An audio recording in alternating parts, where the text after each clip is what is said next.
এখন কিছু টেকনিক বলি কিভাবে তুমি খরচ কন্ট্রোল করবা, নিয়ন্ত্রণ করবা। খরচের তালিকা তৈরি করো। প্রথমে গত মাসের খরচ বিশ্লেষণ করে দেখো কোথায় বেশি খরচ হচ্ছে। ওয়েট অ্যান্ড সি পদ্ধতি ব্যবহার করো। কোনো কিছু কেনার ইচ্ছা হলে সঙ্গে সঙ্গে না কিনে কয়েকদিন অপেক্ষা করো, হয়তো কিছুদিন পর সেটা দরকারই মনে হবে না। বিকল্প খুঁজে বের করো। বাইরে খাওয়ার বদলে বাসায় রান্না করো। প্রাইভেট কারের বদলে ভালো কোনো পাবলিক ট্রান্সপোর্ট ব্যবহার করো।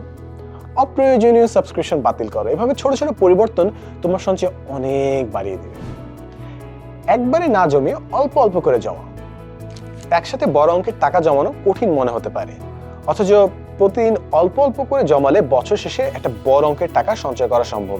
এবং এভাবে যদি প্রতিদিন 100 টাকা করে জমাও তাহলে এক মাসে 3000 টাকা আর এক বছরে 36,500 টাকা জমবে।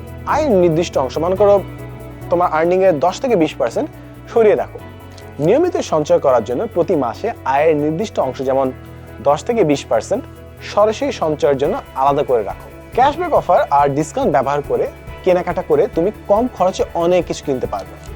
সেই সাথে তোমার সঞ্চয়ও বাড়বে, যেমন বিভিন্ন আউটলেট, ই কমার্স ও এফ কমার্স প্ল্যাটফর্মে বিকাশ পেমেন্ট করলে মাঝে মাঝে নির্দিষ্ট পরিমাণ ক্যাশব্যাক আর ডিসকাউন্ট পাওয়া যায়। তবে ডিসকাউন্ট পেয়ে খুশি হয়ে অতিরিক্ত খরচ করে অপ্রয়োজনীয় জিনিস কিনে ফেলো না কিন্তু।